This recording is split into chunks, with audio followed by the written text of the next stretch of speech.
dans la paix que tu dois vivre, enfant de Dieu, disciple du Sauveur, par son esprit, ton âme doit le suivre sur le sentier de la douceur. Si contre toi s'élèvent quelques offenses, si l'on te hait, si l'on veut t'opprimer, ferme ton cœur à la vengeance, comme ton Dieu, tu dois aimer. Sur le 2. Bien loin de toi, que toute haine, que tout dépit soit toujours repoussé, sauf en repos, une insulter la peine, et sans orgueil, sois abaissé. Oui, pour Jésus, pour ce roi des bonheurs, reçois le coup le plus humiliant. Moi jusqu'au fond, la coupe amère, comme ton Dieu, sois patient. Sur le 4. Ce n'est pas toi que est le monde, c'est ton Sauveur qu'ils ne connaissent pas. Après les dents, leur misère est profonde. Contre ton Dieu, se lève le bras, tends leur la main au bord du précipice. S'ils sont tombés, pour les sois leur soutien. Et pour punir leur injustice, comme ton Dieu, fais-leur du bien. Sur le 1. Sermon l'aurore, quand le soleil luit, quand le soleil luit, et sermon encore, lorsque vient la nuit, Dieu peut faire éclore la fleur et le fruit.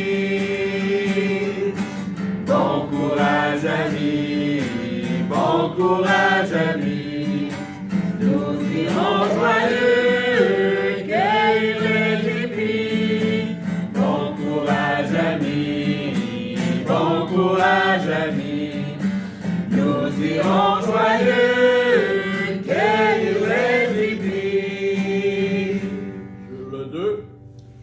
Sermon pour le maître, sermon pour le maître, parlons du Sauveur, parlons du Sauveur.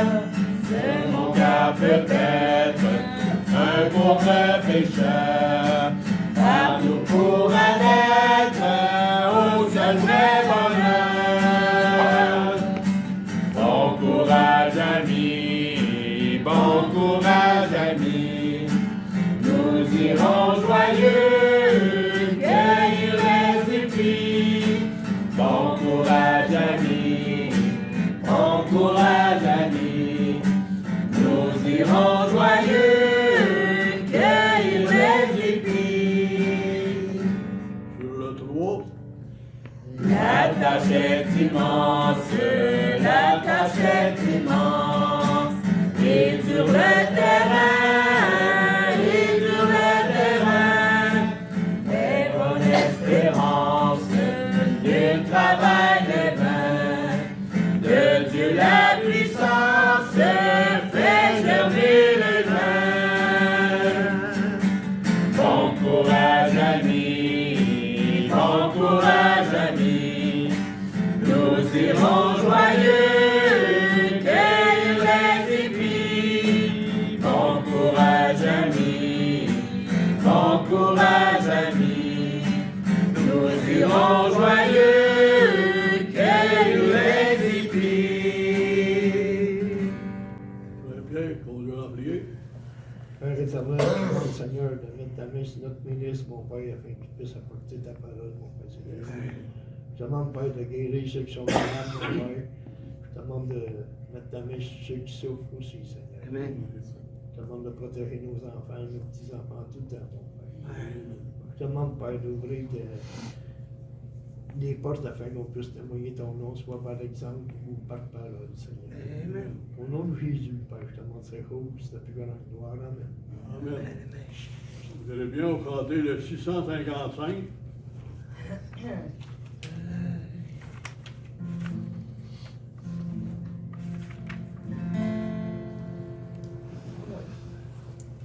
Sur le 1, Mon cœur voudrait t'aimer, assez t'aimer, pour pouvoir supporter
nous espérer.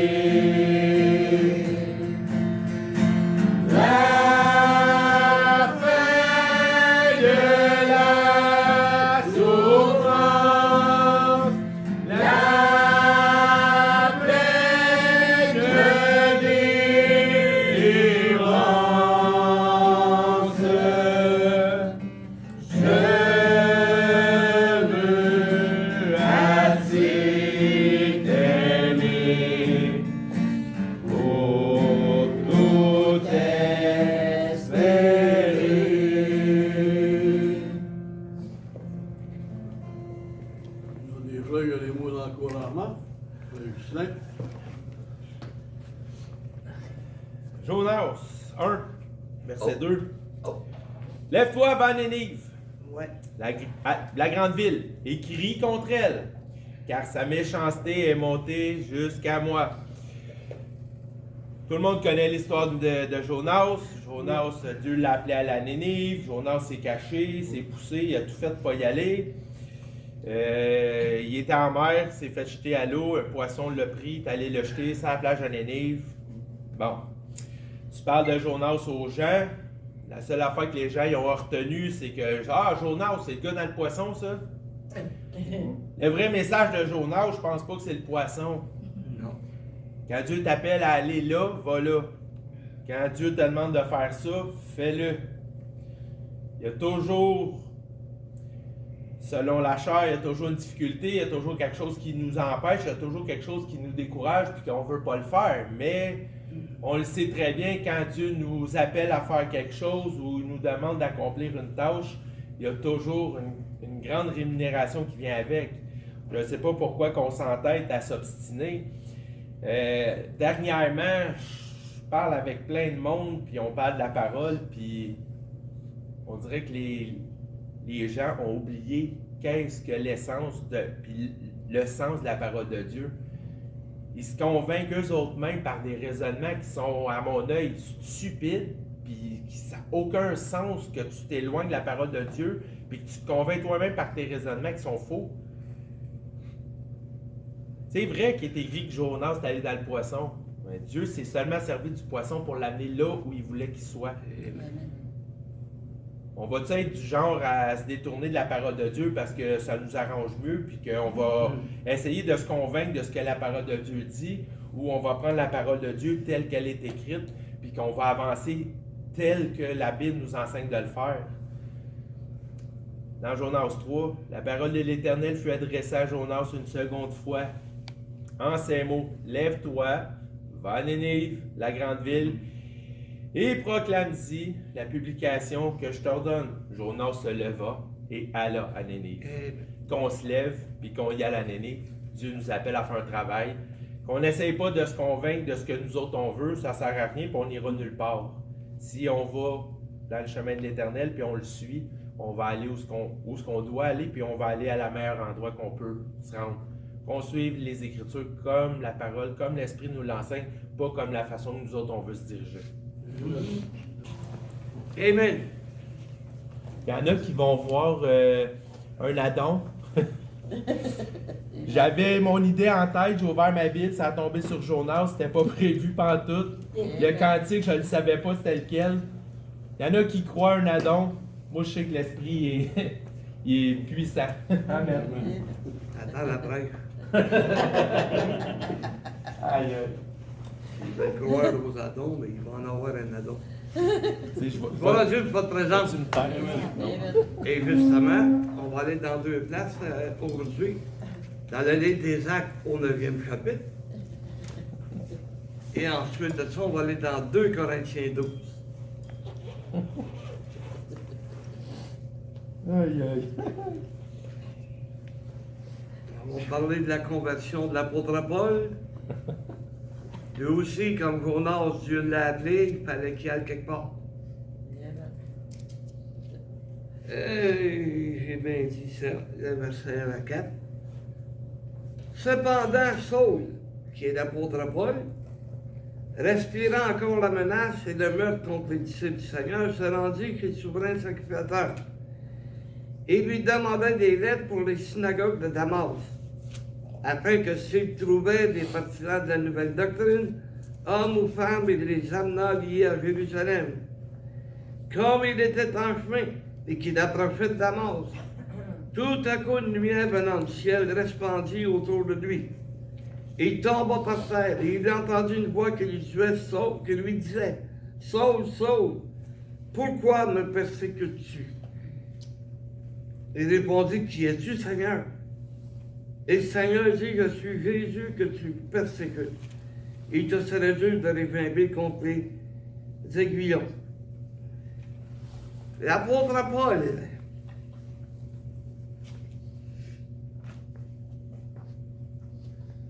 a fait la rencontre du Seigneur Jésus.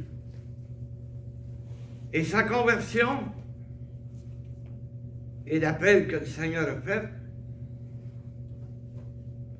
il avait vu une grande lumière autour de lui.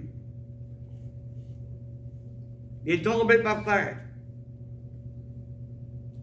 Je ne sais pas s'il était en chameau, en dromadaire, en cheval ou s'il était à pied. C'est pas écrit.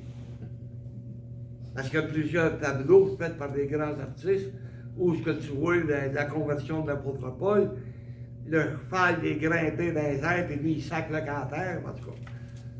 Mais c'est pas écrit, fait qu'on ne sait pas. La chose est sûre, c'est que quand tu rencontres le Seigneur Jésus, que tu vois la lumière de Dieu, tu tombes à terre, tu tombes sur tes genoux. Vous savez, j'ai pas vu une grande lumière quand j'étais à l'église la première fois. Je suis pas tombé en bas de ma chaise. Au contraire, je me suis levé et j'ai accepté le Seigneur. J'ai pas vu une grande lumière, mais j'ai vu la lumière de l'Église. La lumière de l'Église qui était, comme que tu ferais Pierre dans sa prière,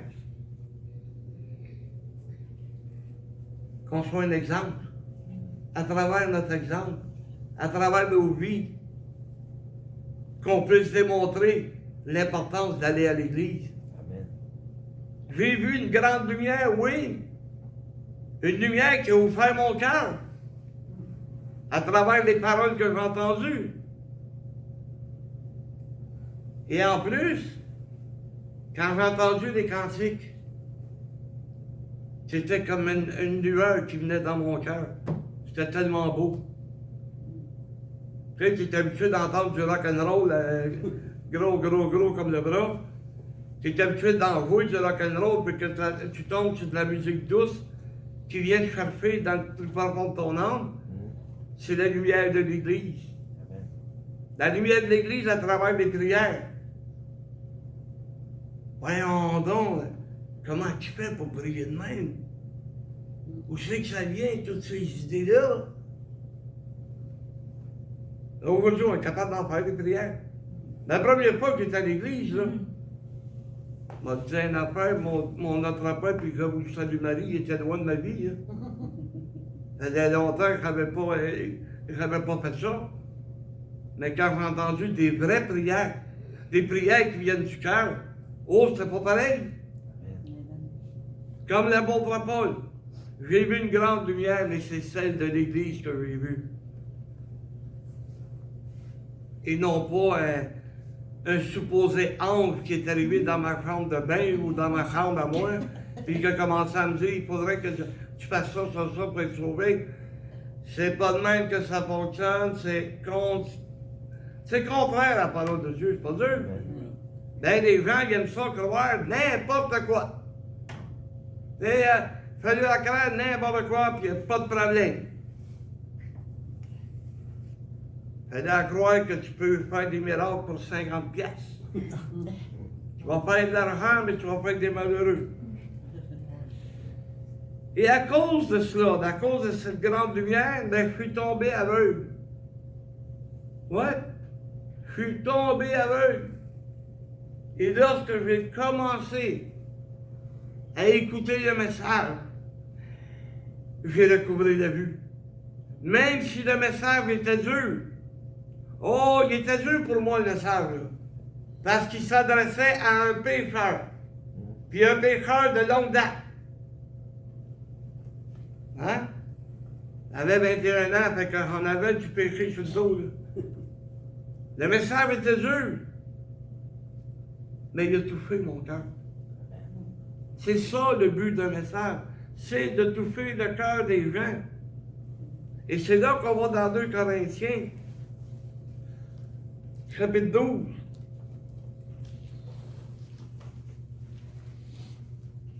C'est ça. Il faut se glorifier. Bon. Hey, écoute, le Seigneur nous dit que doit être humble. Mais il n'y a pas plus humble que l'apôtre Paul. Il faut se glorifier. Eh bien, je suis capable de jouer de la guitare.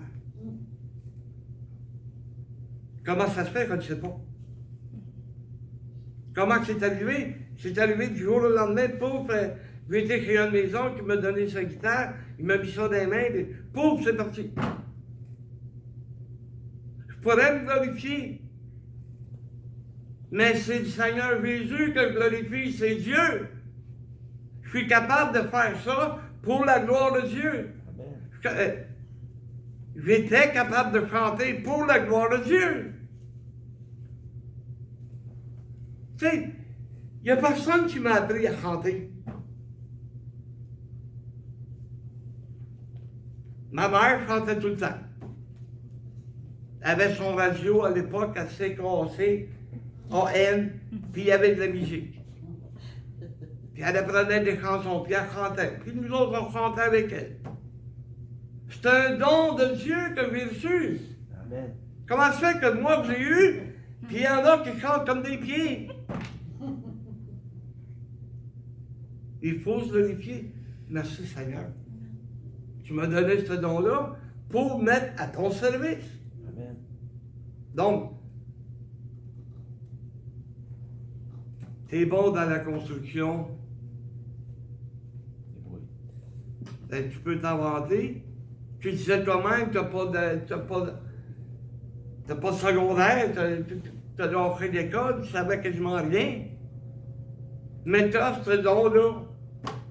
Ça t'a été donné par Dieu. Amen. Tu as l'habilité, c'est comme Pierrot, il est habile, il fait toutes sortes d'affaires. Même je suis sûr qu'il va être capable de faire mon nœud de mettre l'armeur. C'est des dons qu'il y a.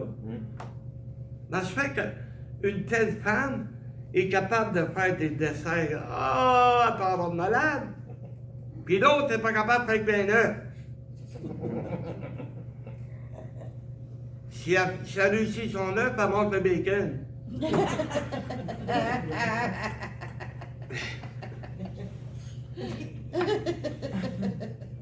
Donc, c'est vrai qu'il faut se glorifier. Mais l'apôtre Paul est en train de glorifier quelque chose de grand. Cela n'est pas bon. C'est pas bon de se glorifier trop. Si tu n'es pas capable de rendre toute la gloire à Dieu, c'est pas bon. D'accord? J'en viendrai néanmoins des visions, des révélations du Seigneur. Je connais un homme en Christ qui fut, il y a 14 ans, ravi jusqu'au 3e ciel. Si ce fut dans son corps, je ne sais. Si ce fut hors de son corps, je ne sais, Dieu sait. Et je sais que cet homme, si ce fut blablabla, fut enlevé dans le paradis, qu'il entendit des paroles ineffables, qu'il n'est pas permis à un homme d'exprimer. Je me glorifierais de tel homme, mais de moi-même, je ne me glorifierais pas, sinon de mes infirmités. Si je voulais me glorifier, je ne serais pas un insensé, car je dirais la vérité. Mais il n'est pas bon de glorifier. Mais je vais glorifier Dieu à travers cet homme. Pas à travers moi, mais à travers cet homme qui fut enlevé au paradis. Jusqu'au 3e ciel. Avec ceux qui rêvent du 7e ciel, oubliez ça, il n'y en a rien que toi. Bon. Il ne sait pas ce qui était dans son corps, bon non, ce qui était en dehors de son corps. Mais une chose est sûre, c'est qu'il était pendant 3 jours avec le Seigneur Jésus, qui lui a révélé des choses. Puis il dit, tu as entendu des paroles ineffables. Ineffables, c'est qu'ils sont inexprimables. Tu ne peux pas les exprimer. Et même, il dit à Paul, qu'il n'est pas permis d'exprimer. Il a entendu des choses, des mots, des paroles. Je ne peux pas les expliquer. Mais ce que l'Église avait besoin, ça, il était capable de l'exprimer. Il a rapporté la doctrine du Seigneur en détail. La doctrine que le Seigneur avait donnée à ses apôtres, il manquait des détails. Et l'apôtre Paul a été mandaté par Jésus pendant 3 jours pour expliquer à l'Église qu'est-ce qu'il voulait dire exactement. Et celui qui me confessera devant les hommes, je le confesserai devant Dieu. Comment veux-tu l'expliquer?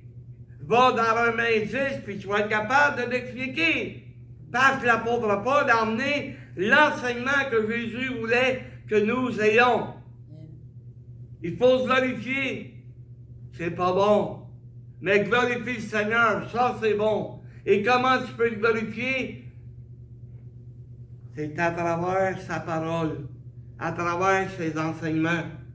T'sais, si Jésus a dit ça, Dieu n'aime pas ça.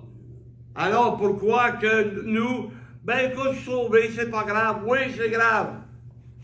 Alors mettons en pratique la parole de Dieu, c'est comme ça que nous allons glorifier Dieu. Mais des paroles ineffables. J'ai entendu des paroles qu'on pourrait dire merveilleuses. Ils sont inexprimables. Mais c'est des paroles merveilleuses. Savez-vous que nous, on en a eu aussi des paroles merveilleuses?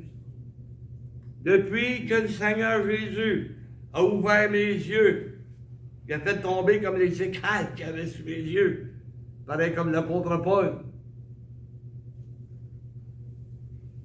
Il y a des paroles merveilleuses qui sont venues directement dans nos cœurs. Et qu'aujourd'hui, prenons quelques exemples. Jean 3,16. Qui c'est qui ne connaît pas ça? T'sais, dans les arénas de hockey, ils ont des grandes pancartes John 3,16. Des arènes de lutte, ils s'en moquent. C'est pas de même que tu vas témoigner le nom du Seigneur en faisant rire de toi. Pas de même. C'est d'être capable d'apporter cette parole aux gens perdus. Car Dieu a tant aimé le monde qu'il a donné son Fils unique, afin que quiconque croit ne périsse point, mais qu'il ait la vie éternelle. Y a-t-il une plus belle parole que ça? Y a-t-il plus encourageant que ça? De savoir que Dieu a envoyé son Fils, donné sa vie pour moi. C'est une des paroles merveilleuses que l'apôtre Paul a entendu lui avec, parce qu'il l'a expliqué. Il l'a mis en détail. Comment est-ce que Dieu nous aimait? Il en a parlé à combien, dans combien d'églises, qui a écrit et qui a mentionné comment Dieu nous aimait. L'apôtre Jean, l'apôtre Pierre. Ils nous ont emmené cette doctrine-là qu'on a besoin aujourd'hui. Et ensuite de ça, celui-là, il faut que je le dise, c'est Éphésiens 2:8. Amen. Ah ouais, ça là, je ne peux pas passer à côté. C'est une parole qui est merveilleuse. Éphésiens 2, chapitre 2, verset 8. Car c'est par la grâce que vous êtes sauvés, par le moyen de la foi. Et cela ne vient pas de vous, c'est le don de Dieu. Ce n'est point par les œuvres afin que personne ne se glorifie. Dieu m'a fait grâce. Hein? C'est par la foi que j'ai été sauvé. J'ai cru et j'ai agi. J'ai fait selon ce que Dieu demandait. Il fallait que j'accepte le Seigneur, je l'ai fait. Mais c'est un don de Dieu. C'est un cadeau que Dieu nous a fait. C'est un privilège que nous avons d'être sauvés. Mais plusieurs personnes ne réalisent pas. Il aurait pu sauver un autre de mes frères, puis m'envoyer en enfer. Hein? Il aurait pu le faire. Il aurait pu sauver mon voisin, puis m'envoyer sur le diable. Ben, c'est ça, là, en enfer, c'est sur le diable. Mais c'est un don, un cadeau qu'il m'a fait. Sois béni, Seigneur. C'est pas par mes œuvres. De toute façon, on ne m'en faisait pas. Mais ceux qui sont là, à genoux, devant une statue, puis Ils font des pèlerinages, là, puis la face contre terre devant le gros Bouddha qui est là. Hein? C'est par grâce que nous sommes sauvés, pas par les œuvres. Et on va voir tantôt, parce qu'on va aller dans le Corinthiens 13, vous entendez à ça, hein? L'une des paroles les plus merveilleuses, que même si tu distribuerais tous tes biens, c'est pas l'amour de rien. Et pour recevoir l'amour, c'est le don de Dieu. C'est par la grâce que nous recevons, par la foi. Si tu y crois, gloire à Dieu. Si tu n'y crois pas, tu es dans le trouble. Ensuite de ça, on pourrait dire que nous avons l'assurance de notre salut. Je le sais que je suis sauvé. Mais c'est pas de me dire le contraire. Je suis sauvé. Et dans l'évangile de Jean, c'est au 10e chapitre, verset 29, on y lit que personne ne les ravira de ma main, a dit le Seigneur. Parce que nous sommes son troupeau, nous sommes ses brebis. Je ne vais pas m'inquiéter. Personne va réussir à me séparer de lui. Elle a dit, oui, mais regarde tous ceux qui sont tombés. S'ils sont sauvés, ils auront à répondre à Dieu. Ben, si c'est pour le plaisir de quelqu'un qui a fait une profession de foi, malheur à eux. Bye bye. Hein? Mais personne ne le ravira. Moi, j'y crois, là. Amen. C'est par la foi. Peu importe de ce qui va arriver demain matin, je suis encore sauvé. Puis je vais être sauvé pour l'éternité. Bien, oui. Nous, que l'inquiétude nous prend tous les jours pratiquement. Puis inquiétez-vous pas. Ne vous inquiétez de rien. Vous allez avoir la nourriture. Et vous allez. Regarde le lys des champs. Et même le roi Salomon, avec toutes ses richesses, n'arrivait pas à la beauté du lys. Peux-tu imaginer que nous, le Seigneur, nous compare à des lys à cause de la pureté qu'il y a dans nos cœurs, dans nos âmes. On sait comme s'il nous comparait à un lys. Il dit, inquiète-toi pas de ce que tu vas être vêtu. Y a-tu quelqu'un qui t'inquiète, là? Ah, ben, demain, je n'aurai pas de linge. Nous sommes dans un pays où on ne manque pas de nourriture puis on ne manque pas de vêtements. Mais il y a des pays où que les gens, ils n'ont pas de vêtements. Tu sais, recule le temps de la colonisation, là. Ils se faisaient des vêtements avec des poches de jute. Essaye de trouver ça au Walmart, les poches de jute aujourd'hui. Il est habillé. Et même s'il s'était mis une cravate là, avec sa poche de jute, il aurait fait deux. Hein? Je n'ai jamais eu à m'inquiéter. Hey! Autrefois, c'est ça, Carole, qui allait à Saint-Vincent-de-Paul pour moi, puis elle me trouvait des cours de vie. Elle est là avec ma femme. Ma femme, si c'était trop grand pour elle, c'était juste pitié pour moi.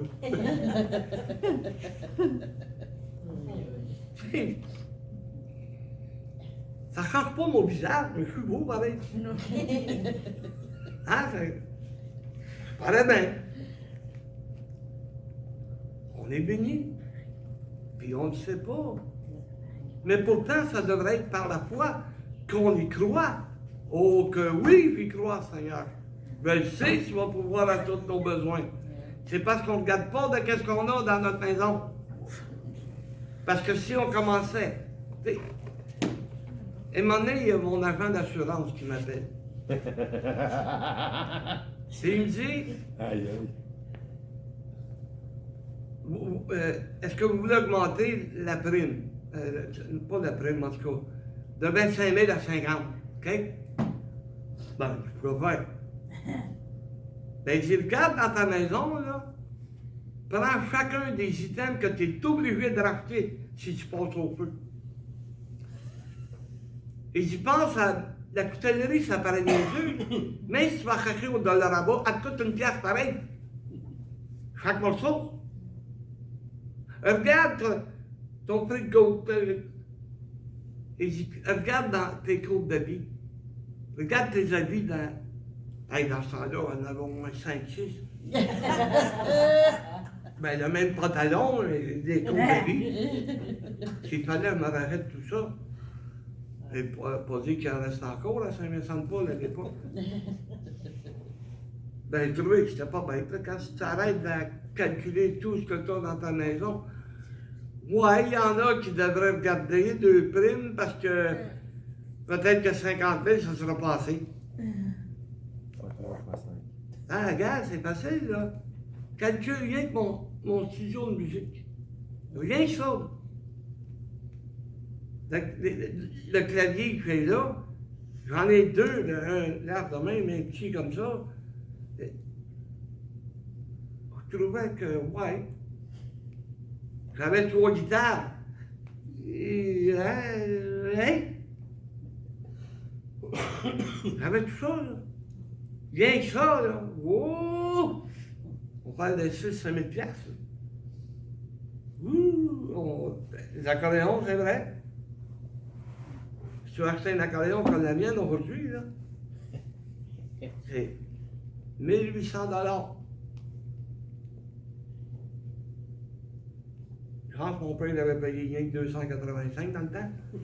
Aujourd'hui, il est rendu à ça pareil. Soda. Mais c'est pas la même.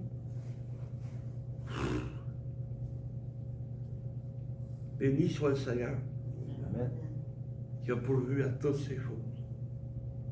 Et il y a un autre verset qu'on pourrait regarder, mais que vous connaissez tous. Il y en a même un cantique qui a été fait. Non, rien ne me séparera de l'amour de Jésus, ni la mort, ni la vie, ni la persécution, ni les dominations, ni les choses présentes, ni les choses à venir, Ni toutes les puissances. sans non, rien ne me séparera de Jésus. Il est facile, hein? Parce que prenez ce verset-là, on est qu'à penser au cantique. Rien va me séparer de Jésus. Yes! Et finalement, pas trop étirer non plus, 1 Corinthiens 2. Le chapitre.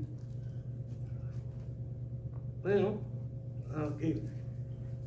Ce sera pas là, on arrive.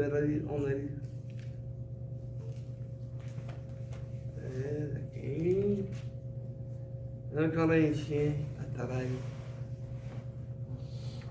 Ah, que oui. Ah, ça, c'est une des plus belles paroles. Une des paroles les plus merveilleuses. Quand je parlerai des langues des âmes et des âmes, je n'ai ici, j'ai pas la qualité, je suis un airain qui résonne ou une cymbale qui retentit.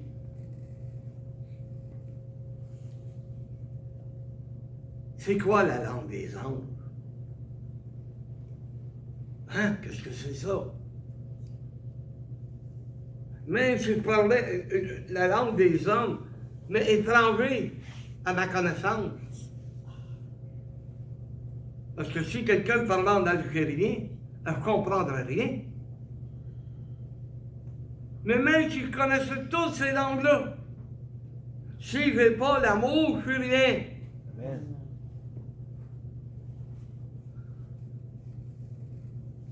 Et quand j'aurai le don de prophétie, la science de tous les mystères et toute la connaissance, quand j'aurai même toute la foi jusqu'à transporter des montagnes, Si je n'ai pas la charité, si je n'ai pas l'amour, je ne suis rien.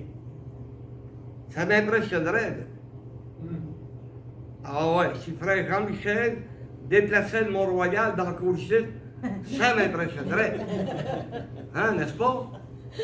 Mais s'il n'y a pas d'amour, il n'y a rien. Et j'aime mieux avoir un frère Jean-Michel qui nous aime vraiment, qui a un amour qui est sincère, que d'avoir le Mont-Royal là. Je ne sais pas à quoi ça servirait. Hein? Et c'est là qu'il dit, quand je distribuerai tous mes biens pour la nourriture des pauvres, quand je livrerai même mon corps pour être brûlé, si je n'ai pas l'amour, cela ne me sert de rien. Devenir un martyr. Ils m'ont brûlé à cause de ma foi. Si tu n'avais pas l'amour, je t'ai fait brûler pour rien. Mais même si tu distribuais tous tes biens pour la nourriture des pauvres, si tu n'as pas d'amour, t'es rien. Regarde un exemple. D'un millionnaire, pour se donner bonne conscience, supposément, va faire des dons de charité à quelqu'un. Va faire des dons à un organisme. Puis pas parce qu'il est charitable, parce qu'il peut déduire ça de ses impôts. Yo! Hein, c'est vrai, parce qu'il peut déduire ça de ses impôts. Tandis que, si ça, Marianne, décide de donner de la nourriture à des pauvres, elle le fait avec amour. Amen. Parce qu'elle ne vient pas se vanter qu'elle a donné de la nourriture. Tu sais, quand il y a quelqu'un qui est mal pris et qu'on fait le tour de l'église, les frères et les sœurs ne sont pas là le dimanche, ben moi, je rends gloire à Dieu, j'avais des cacanes de plus que j'ai pu donner, puis je ne se vends pas, ces choses-là. Quand je distribue pour la nourriture des biens, mais c'est pour la gloire de Dieu. C'est parce que tu le fais pour Dieu. Parce que Dieu t'a mis à cœur de le faire.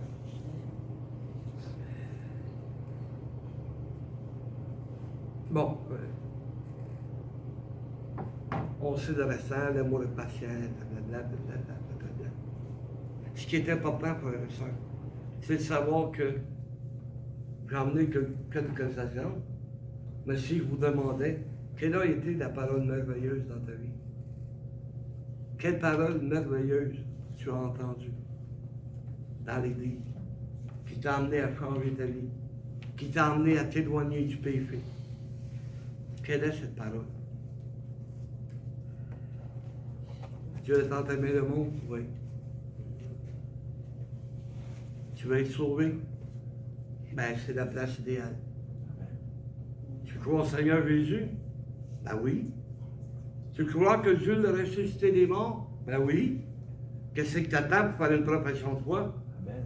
Pour accepter Jésus comme ton sauveur? Amen. Crois-tu que tu n'as jamais péché? D'avoir des mauvaises pensées, c'est un péché. Et combien d'autres on pourrait étaler la longueur des péchés que tu peux avoir? Alors, je t'invite durant une cantique qu'on va chanter. On va chanter un couplet seulement. Si tu veux être sauvé, accepte Jésus comme ton sauveur, viens me rencontrer.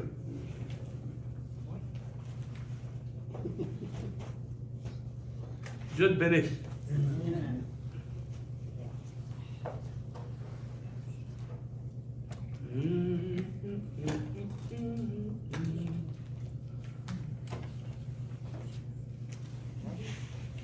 Le 258. Ça fait longtemps qu'on n'a pas chanté. Oh, le vieillard.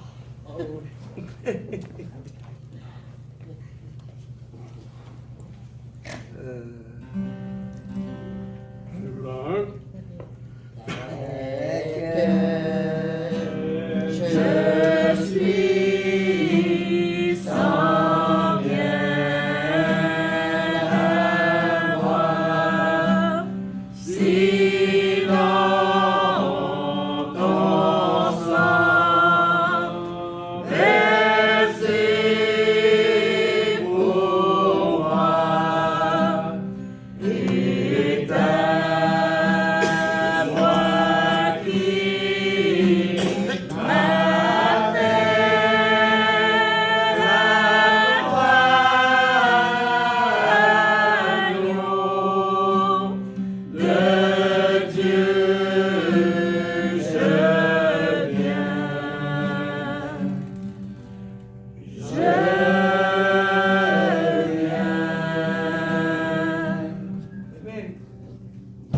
chanter le 392.